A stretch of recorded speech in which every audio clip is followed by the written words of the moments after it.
All right. So very, very important muna, Boss JP. You have been selected by John and Valerie Simone, their partners. We'll meet on Tuesday. Tuesday na lang, hindi Tuesday Manila. Tuesday Eastern Standard at 2 p.m. So 2 a.m. sa atin. And technically, that's Wednesday. We'll meet with them. Okay. The initial plan is for you to work 10 hours muna. So 10 hours at $8 per hour. And then, bababa yun. Habang tumatagal ka, bumababa ang sahod. Ganun lang bago. Hindi. So, 10 hours muna and then the plan is for you to work 20 hours. So, pag nakita nila maganda yung what you call this, yung production, they will move it from 10 to 20 hours. So, ayan. Anyway, so basically this whole real estate VA service that we offer, primarily we offer it to Smart Real Estate Coaching. Now, just to give you a background on how I got into Smart Real Estate Coach, I was working with a realtor named Mike Ryan. So Mike Ryan has been JP's client as well, my brother, and then Jeff. He's been my longest client. He's based in New Jersey. Then I've done and made deals with him. And then he apparently referred me over to a realtor named, I thought he was, an investor named Zach Beach. I didn't really notice this guy. I was given his information, but did not contact him after 2 months because at that time, I was really fully booked. I didn't have the energy to entertain more works because the load just kept on coming in. But I suddenly decided to message Zach Beach and made an introduction that I am Mike Ryan's assistant, and I didn't know who he was. So apparently Zach Beach responded, and he is the COO of Smart Real Estate Coaching. So what is Smart Real Estate Coach or Smart Real Estate Community? So it's a community of realtor. It's being handled by Chris Profentain. So Chris Profentain is the head of the group. And then it's handled by Zach Beach and then Nick Profentain. There's a link in the main group chat that I sent. So if you are an investor in the United States, you want and you wanted to kind of hone your craft in real estate investing, you will enroll courses with them. So what they do is they teach how to basically invest and close deals. So and that's how big they are. They're a group of 300 to 400 investors, and it's handled by those guys like Chris, Zach, and Nick. I am personally Zach's VA. And then when I got into his team, it gave me an opportunity to kind of create their script. I am the one who created their script, and I'm very, very proud to say that. Then I managed the then from when I was hired, I was their training manager for the VAs. I got some few people there working. Marami na ako napasok dun sa team na yon, and we've been working with them for over the last 2 years. And apparently with the inclusion of my fucking ex-girlfriend na pinasok ko doon, nasira ako kay Zach. Well, hindi naman nasira. We just kind of parted ways, but we parted ways in a good way. Because he allowed me to work directly with the investors, and still my name is being put in the community. When we were working directly with Smart Real Estate Coaching, they were asking for $20 per hour, and they were charged. So halimbawa, si Smart Real Estate Coach, may mga ano sila, di ba? May mga investors sila. They call it students or associates. Sa kanila, they call the investors, they call them students or associates. So what they do, pag nag-enroll sa kanila ng course yung investor or associate, they would advise na, okay, why don't you get your own VA instead of you making the calls, you know, get our VAs. And then they charge like $20 per hour, and it's too much for the maraming investor na umaalis because they have been charging a lot. So we've seen that trend. So umaalis. So Zach decided na, why don't we do it this way? It's a win-win. We'll part ways, but we will still endorse you to them, and it's all up to you on how you close the deal, on how you get the payments, ganyan ganyan, how you basically arrange things for how you organize the process. So that's what's been happening. Everyone has been inquiring, and we've been closing a lot, and as you can see, the team is really doing well. So that's I think they're also called National Property Team, and you will see in the National Property Team website on how big this group is. So ayun, and I'm proud that with yung mga top investors ngayon ng grupo, the VAs are coming from this team. So that's how big we are.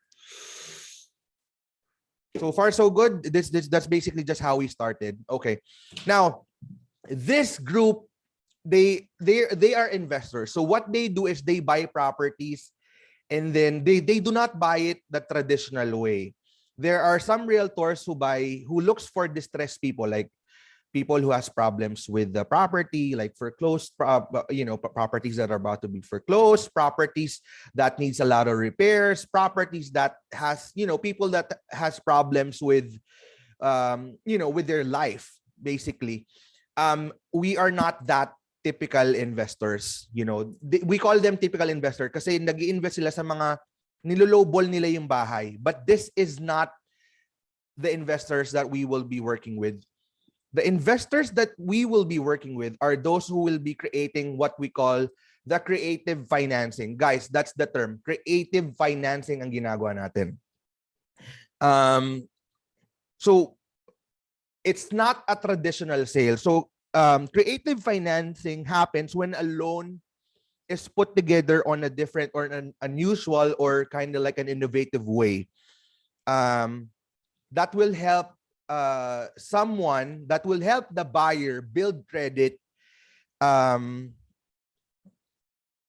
that will help a buyer that has unfavorable credit and has a bad credit history to buy home or any real estate property. So basically what we do is this. Si investor tatawag doon sa mga homeowners. Tatanungin siya, would you be interested in doing terms or lease purchase? Terms or lease purchase ang term doon. What's gonna happen is this. Di ba, ang typical buying and selling, we buy the property outright. Like we pay it in cash, or kung wala namang cash si investor or si buyer, maglo-loan siya. Maglo-loan si buyer, and then babayaran niya si seller. Done deal. Ngayon, si buyer na ang merong mortgage or merong loan dahil nabili niya yung property. That's the traditional or conventional way of buying a property, right? But we do not do it that way. We do it in terms or creative financing. So far, so good on what a creative financing is. Okay, so what are the types of creative financing? Number one, very, very important, lease purchase. Lease purchase. Before I run into the explanation of what a lease purchase is, I'd like you guys to be familiar with some terms. Number one, mortgage. So I know everyone knows what a mortgage is. Basically, mortgage is the utang or the loan that you take out for you to buy a property. Okay? Mortgage. So in sa atin dito, kadalasan yung pag-ibig. Yan. Pag-ibig, that's mortgage. Or sometimes the bank loan that you take out for you to buy a property, it's called a mortgage. Okay. Now, Let's say you have a total mortgage of $200,000. Let's use dollars, and then you already have paid like $80,000 off of that mortgage. The money that you already have paid towards your mortgage, basically mga pera na nabayad mo na, it's called equity. All right? The money that you already have paid into your property. So you'll hear a lot of people say, I already have a lot of equity in that property. That means they already have paid a lot in the property. Copy? So far, so good. Equity, we're all good. Next, free and clear. That's how they call it. Free and clear. Free and clear, basically, it means that you already have paid the mortgage. Wala ka ng utang sa bahay, or you have paid the property in cash, full. That means free and clear. Two things again. Free and clear, it's either you've paid the mortgage, you're done with the terms already, or you've purchased the property on set, cash, full, walang utang. Okay? Now, how does a lease purchase work? So there are three types as far as I know. Again, as far as I know, there's probably a vast way of buying property. There's definitely more into what I know, but this is what we cater on. Three types of lease purchase, three types of creative financing. The first one and the most common that we do is a lease purchase. So basically, a lease purchase is, okay, before I run into that, okay, I'm sorry. Let me just inform you, creative financing is not for everyone. Okay? Creative financing is not for everyone. It only fits for the people who doesn't need the money right now, but could wait so that they can maximize the profit over time. For people who's selling their property and they need the money right now to buy another property, this won't work. Okay? This creative financing won't work. It only, again, could apply to people who does not need the money right now, could wait for terms to maximize their profit on the property. Okay. So far, so good. We get the idea that it's not for everyone, right? Next, so let's dive into what a lease purchase is. A lease purchase is basically buying a property. Your investor or your company or our group will be buying the property over time on a certain period of months. It even can take up to 10 years sometimes. It depends on the terms. We could not quote how long the term is, but it's going to be depending on our client. So lease purchase is we will agree on a price today. We'll take over the property. We will be responsible in paying everything, any and all responsibility, including mortgage, taxes, insurance, upkeeps, meaning yung mga repairs, and then utilities. And we will be closing on a definitive date, meaning what we call definitive date means yun yung exact date na magko-close tayo. So how does that work? How does a lease purchase work? So halimbawa ako, in-invite ko na si seller na, okay, we will buy your property in terms. What's going to happen is this. The owner will vacate the property. We will then take over the property. Moving forward, okay, lease purchase applies to people who still has mortgage on them, okay? Lease purchase applies to people who still has mortgage on the property. Okay? Now, what's going to happen with lease purchase? Si seller aalis ng bahay. It's like we are renting it from them. But instead of them getting the monthly rent, habang nasa atin yung property, babayaran natin yung monthly mortgage nila. Tayo yung magbabayad ng monthly mortgage dun sa bank. Okay? And then we will be by, again, paying their taxes, insurance, will be responsible for all repairs, and and then utilities, the bills, we will be paying it, right? So we will be paying their monthly mortgage, and up to the point na ma-zero out natin yung mortgage nila, saka natin sila ika-cash out. Saka tayo magbabayad. Let's say again, the idea of the 200,000 kanina. Let's say the total mortgage is 200,000.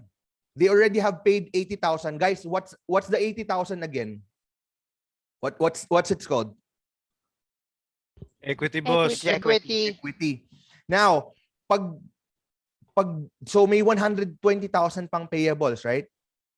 Correct. Pag tapos natin bayaran yun, that's when we actually pay them the 80,000, or it could be more than 80,000 depending on the terms. It could go more than 80,000. So we will zero out their mortgage first, and then that's when they will be cashing out. Okay? So what's gonna happen? What's going to happen doon sa buyer side? So tayo, binili natin yung bahay, paano tayo kikita? So ito yon. When we get a property taken, meaning nag-agree si seller na mag-lease purchase, hahanap tayo ngayon ng mga buyer that does not have the capacity to make the payment. Yung mga buyer na medyo sira ang credit. Yung mga, we will be looking for buyers who would want to rent to own. Nung term. Yun ang term, i-rent to own nila. What's going to happen? So we will be renting out the property ng mas mataas. Right? So magre-rent dahil nga bad credit etong si buyer. Actually, people in the US, if you have a bad credit, all of your payments are typically going to be a lot higher. Mortgage, credit card, parang domino effect. Basta bad credit ka, mataas lagi ang babayaran, no? So we obviously have the audacity to ask for a higher payment, right? So higher payment, kumikita na sa investor ng monthly. Okay? And at the same time, yung monthly na yon, it's enough to make payments to the mortgage, enough that we make some profit off of it.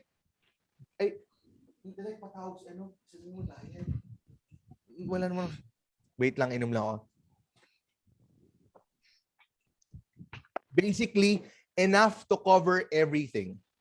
Okay? Enough to cover everything. And then when we will help the buyer then build credit score. We will help them build their credit score.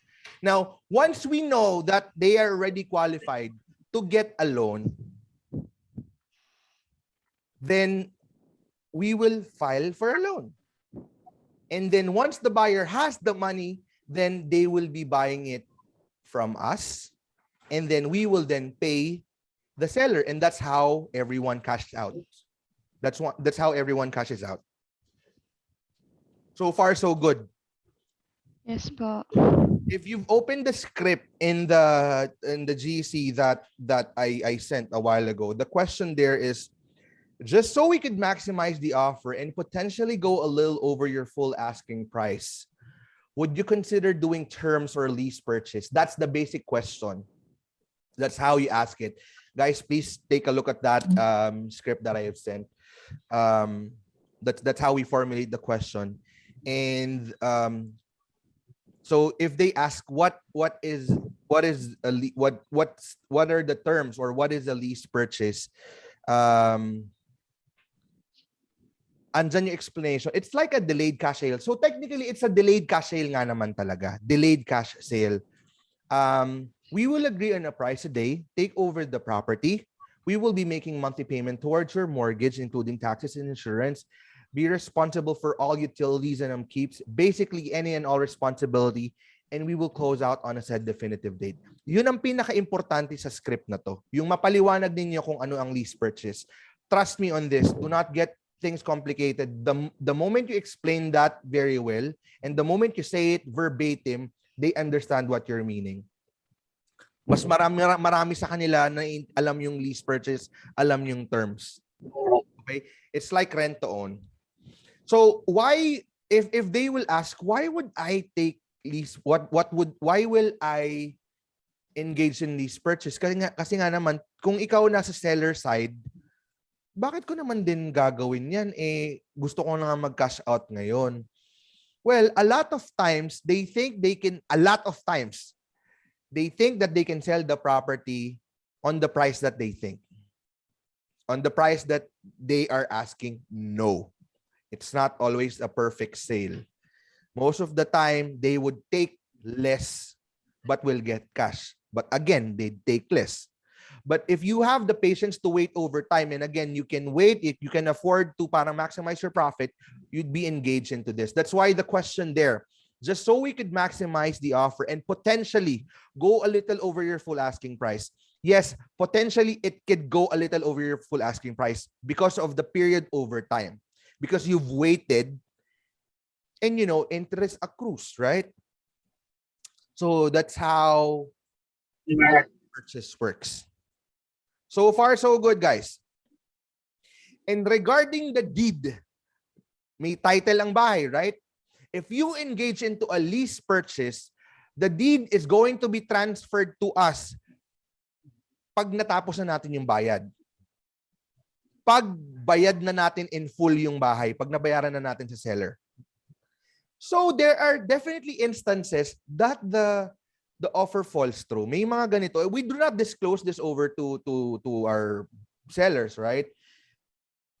So halimbawa, nag-agree na into a lease purchase. We took over the property. In the middle of the period, suddenly the buyer backed out. Suddenly the buyer could not get a loan. Tapos tayo doon. Maghahanap na naman tayo ng panibagong buyer na tutulungan. So may mga pros and cons. And again, this is real estate and it's high risk, high reward talaga. But again, we do not tell them that. But there are instances where we are in the middle of a lease purchase and suddenly the buyer decided not to get that property anymore. They couldn't take out the loan. Blah, blah. So far, so good. Do we understand what a lease purchase is, guys? Do we have any question? So far, so good? Yes, boss. Later na lang question. Sige, go. Yes po. Di ba since ano lang, di ba sabi mo we're going to take over the property? Does this apply to foreclosed properties? No, we do not buy foreclosed Okay, good. properties. Okay. Guys, if we run out of time, I'll send another link. We'll do another i-upgrade ko kaya to. Ayoko. Mamaya na magbabayad pa. Ayun. And then next, owner financing or seller financing. Owner financing is often referred as seller financing. How does a seller or owner financing work? It's the same thing as lease purchase. But the difference is owner financing is being applied. Guys, pamute, sorry, nagbabak, nag-feedback yung boses ko. Pamute po. Okay. Owner financing is being done if a property is free and clear. Again, free and clear, wala nang utang, fully paid ang bahay. What's gonna happen? So instead of us making monthly payment towards, again, we will again take care of all responsibilities.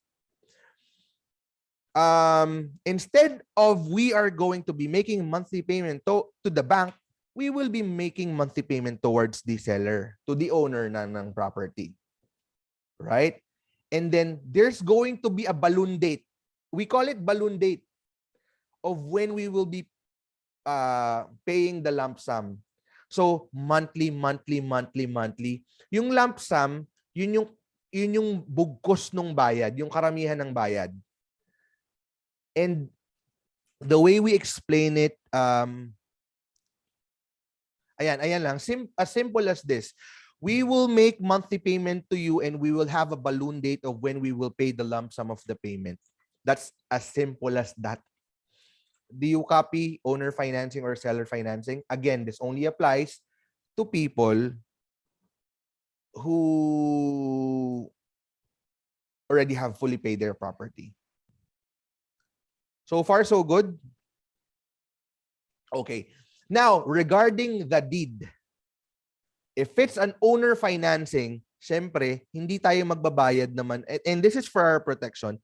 Hindi tayo magbabayad hindi tayo magbabayad ng what you call this?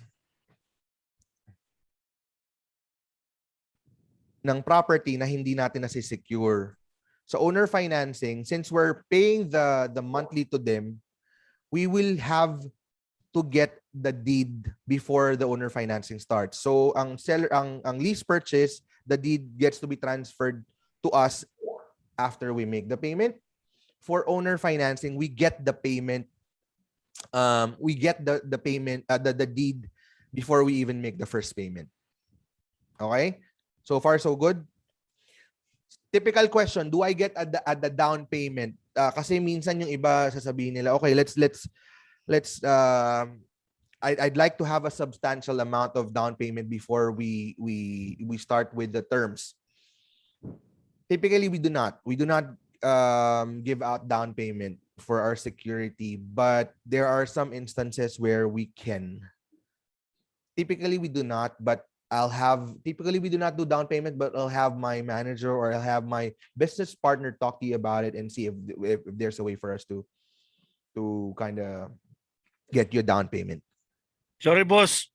Ulit, just to clarify, yung owner-seller financing, we get the deed before we make any payment. Yes, we get Now Mhm. now the lease purchase is different one. Yeah, after We after cash the out. pay Yes. after the yung lump sum nyo o yung balloon payment yon? Yung balloon payment na yun, no? Yung balloon Sa lease payment, purchase. no, it's in owner financing. Okay. Yung what I'm saying is that the deed ba? Lease The purchase, deed will be okay. for lease purchase, the deed is going to be transferred after natin ma-fully pay. Okay, For got it. owner financing, what do you call this? Before Before we even start. Yeah.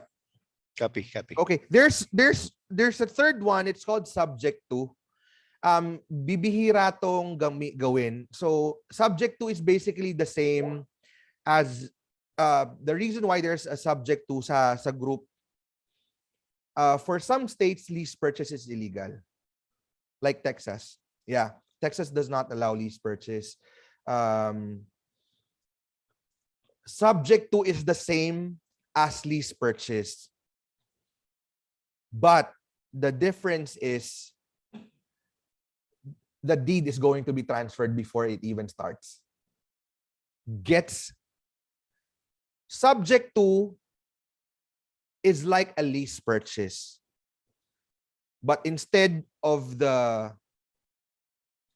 deed being transferred after the payment, the deed has to be transferred before we even start making the payment to the bank. Gets? You get subject to? Kasi 'di ba si lease purchase, pag nag-lease purchase tayo, monthly payment sa bank. And then we cash out and then we get the deed. For subject to, monthly transfer deed, monthly payment to the bank, we cash out. Again, the reason why there's a subject to is because for some states, as far as I know, Texas, may client kami na ganun eh. For some states, lease purchase is illegal. So, ayan po. Okay. Hinga lang. Pagod ako. Pero, you get the idea of terms and lease purchase and subject to. Pag nakakuha kayo ng client na subject to ang ang subject to ang preference, hindi lease purchase, ang question lang doon, would you be interested in owner financing? We do not say subject to. Would you be interested? The question for subject to clients, would you be interested in doing owner financing? And the way you explain it is that we'll make monthly payment and then there's going to be a balloon date of when we will be paying the lump sum. That's the same thing. We do not explain subject to as technical as that. It sounds technical by idea, but the way you explain subject to, it's the same thing as how you explain owner financing. Financing. So far, so good. Yes po. Okay. Wow, we're about to be done actually. Maganda pa lang inuuna ko explain yung ano. Yes po. Yung sa balloon date, do we have a specific like kunyari after 12 payments then or it's upon agreement between yung Client. okay. Yeah. I've heard typically as merong as early as merong 8 months eh. May narinig ako may 8 months nagte-terms. Pero the more you agree for a longer term, the more you can maximize the profit. I'm sure of that. The longer you wait, the more you maximize the profit. And I'm not Parang sabihin sa well na AFF. we typically do not anymore and they won't ask. But if the conversation gets you to answer that, yes, you can tell how do you maximize the profit? Well, the more you wait, obviously with the interest accrued, yun yung basic tool ko doon, with the interest accrued. Well, you can earn more. But with the specifics, with the technicalities on how it really does work, it has to be the what do you call this, your client who would need to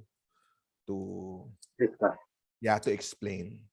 All right, guys, we're 1 minute down to the last minute. Can we end this call? I'll save this file and send it over to the main group chat para mabalikan natin if there's anything.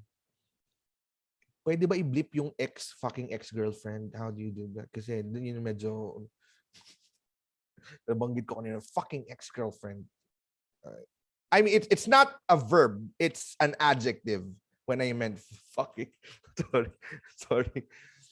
You know, a verb. Kaya prox na yung verb. Word. A verb. Action word. It's a plane. It's an action. Sorry. Sige, let's end this call and then